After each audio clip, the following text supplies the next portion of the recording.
Pasar makan Allah. Nah, ini salah satu sunnah yang boleh diamalkan. Apa kata ulama kita?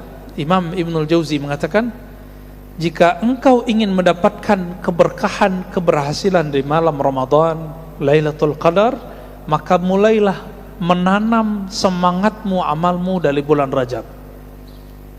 Kalau kita nanam padi itu 3 bulan, Pak, benar. Ditanam hari ini, setelah 1 bulan dia tumbuh, tapi juga tumbuh rumput bersamanya, maka kita bersihkan. Kata Imam Ibnul Jauzi, maka ulama salafus saleh dulu di bulan Rajab mereka mulai qiyamul lail, dicoba 11 rakaat, 20 rakaat setiap malam. Kadang kuat, kadang tidak, kadang kuat, kadang tidak. Dimasuk bulan Sya'ban, capeknya hilang. Jadi kalau udah masuk bulan Sya'ban, capeknya hilang. Apa yang harus dibersihkan? Kekurang-kurangannya dihilangkan. Ini yang disebut di bulan Sya'ban cukup merapikan apa yang sudah ditanam. Nanti di bulan Ramadan cukup memetik hasil. Karena kami punya rumus, Pak. Coba lihat Nabi Yunus, berapa lama beliau di dalam perut ikan? 40 hari.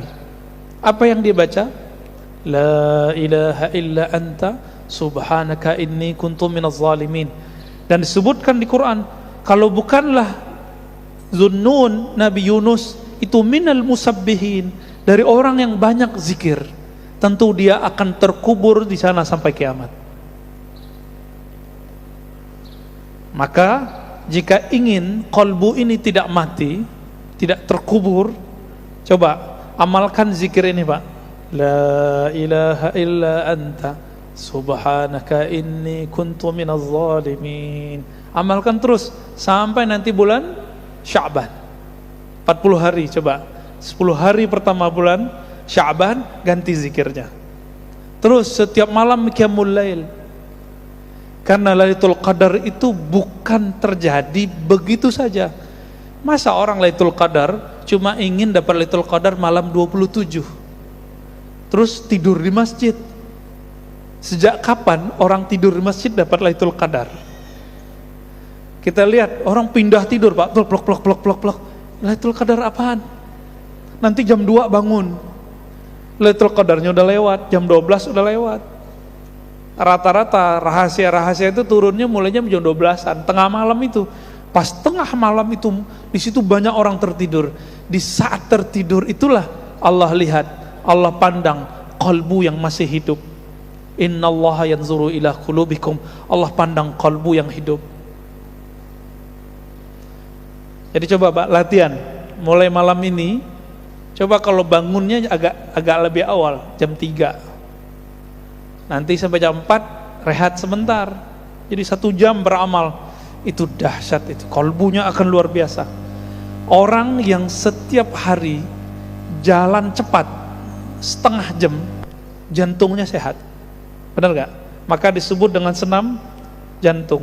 Kenapa kalau dokter yang ngomong, ayo bapak ini punya masalah jantung nih, jalan cepat setiap hari setengah jam, kenapa patuh? Padahal tubuh ini bakal kita tinggalkan. Kenapa kalau dokter yang ngomong, buya yang ngomong, syekh yang ngomong, kiai yang ngomong, ustadz yang ngomong gak mau diamalkan? Apa masalah kalbu kita ini? Apa kata guru kita? Apa kata syekh kita? Apa kata nabi kita? Apa kata Allah Rabb kita? Wa minal lail fatahajjad bihi nafilatan lak. Sebagian malam maka bangunlah. Pengen jadi wali Allah enggak, Bapak Ibu saudara makan Allah? Pengen jadi wali Allah? Serius? Ingin jadi wali Allah? Bangun tahajud. Hanya itu maharnya, enggak ada lagi. Mahar jadi kekasih Allah di saat orang sibuk untuk memanjakan tubuh, dia sibuk memanjakan rohnya, kalbunya. Hubungan kita dengan Allah itu hubungan kita dengan roh. Kenapa? Allah menyebut wa nafakhtu fihi min ruhi. Aku tiupkan rohku kepada tubuh manusia. Allah menyebut rohku, roh milikku. Oleh karena itu ketika orang meninggal yang dibaca innalillah, itu sebenarnya kebahagiaan bagi roh orang mukmin. Kenapa? Dia pulang kampung. Saya mau tanya, Pak, yang orang yang bukan orang sini senang nggak pulang kampung? Senang. Itu baru kampung fisik. Betapa indahnya dan nikmatnya, merindukannya si kolbu itu pulang kepada yang punya kolbu. Roh itu pulang kepada yang punya roh. Tapi bapak ini mau pulang kampung, nggak pernah kirim bantuan untuk masjid kampung, nggak pernah kirim duit untuk orang tua di kampung, nggak pernah bantu saudara di kampung, nggak pernah nyapa orang kampung, nggak punya rumah lagi di kampung, berani nggak pulang? Nggak berani pulang. Maka meskipun kita lagi merantau di dunia ini tubuh milik bumi, Pak. Ini bumi yang punya, bukan tubuh rohani ini. Kita rohnya lagi merantau di sini. Maka rajin-rajin nabung. Ini hadis terakhir yang saya mau baca. Salat syuruknya boleh ditunda ya. Apa kata Nabi dalam hadis sahih riwayat Imam Tirmizi?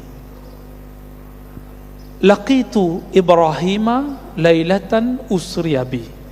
Aku bertemu Nabiullah Ibrahim pada malam aku dimi'rajkan, diisrakan. Di mana itu? Di langit ketujuh. Jadi Nabi Muhammad ketemu Nabi Ibrahim di langit ketujuh, karena langit itu tempat tinggalnya roh-roh suci, bukan tempat Allah, tempat tinggalnya roh-roh suci. Hadis sahih Imam Bukhari. Di sini hadis riwayat Imam Tirmizi. Lalu Nabi Ibrahim mengatakan, ya Muhammad, ini kabar gembira buat kita. Ya Muhammad, aqri minni assalam ala ummatik. Tolong sampaikan salamku, rinduku, doaku untuk umatmu. Saya mau tanya Bapak Ibu, saudara-saudara, karena Allah, kita ini umat Nabi Muhammad bukan? Maka siapapun umat Nabi Muhammad, dia telah dapat salam ini. Itulah rahasianya kenapa kita harus berbalas, dan akhirnya diabadikan salawatnya kita kepada Nabi Muhammad. Itu disebutkan seperti salawat ke Nabi Ibrahim. Allahumma salli ala Muhammad wa ala ali Muhammad kama sallaita ala Ibrahim wa ala ali Ibrahim. Itu hadisnya. Boleh pakai Sayyidina, boleh tidak ya. Ya Allah, berikan salawat sayangmu kepada Nabi Muhammad sebagaimana engkau pernah tumpah ruahkan kepada Nabi Ibrahim. Itu rahasianya sebenarnya. Jadi kita dapat, Pak, kita dapat salamnya. Siapa yang menjawab salam ini dengan kalbunya, maka insya Allah dia terbebas dari neraka. Kenapa? Salam dari Nabi-Nabi Allah, pasti selamat itu dunia akhirat. Lalu Nabi Ibrahim mengatakan, ini yang salam beliau itu ingin menyampaikan ini. Sampaikan kepada umatmu wahai Muhammad,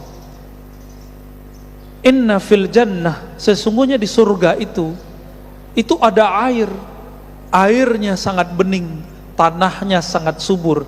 Wa annaha qay'an, tapi ingat, tanahnya sekarang masih kosong.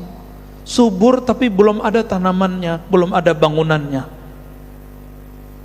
Berarti surga itu hamparan luas aja hari ini, dan kita belum punya istana di situ, belum punya kapling-kapling di situ. Apa kata Nabi Ibrahim alaihi salatu wassalam?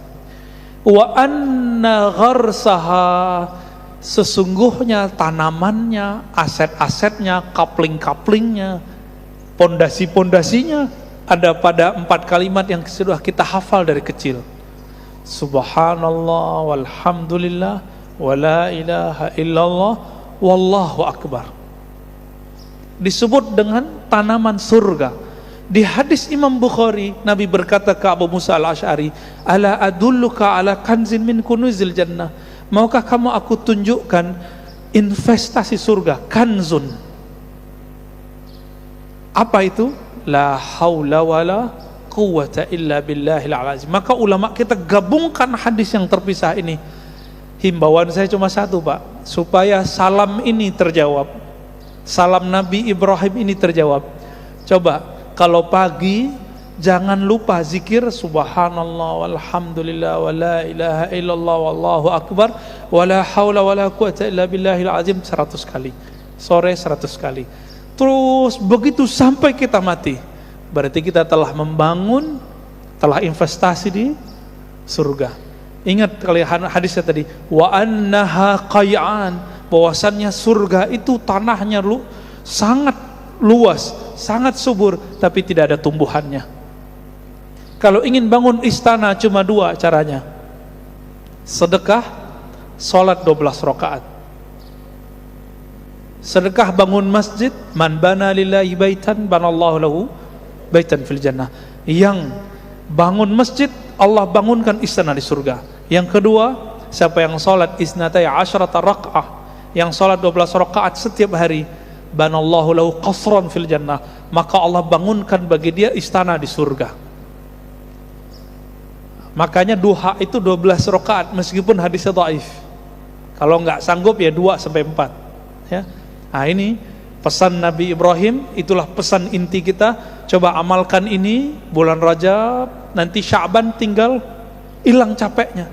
Cukuplah capek bulan Rajab, nanti enaknya di bulan Sya'ban tinggal memetik hasilnya Lailatul Qadar di bulan Ramadan. Jangan mulai di malam Ramadan. Nggak dapat Lailatul Qadar, Pak. Namanya Lailatul Naum dapatnya, malam penuh tidur. Baik, Bapak Saudara, maka Allah kira-kira itu.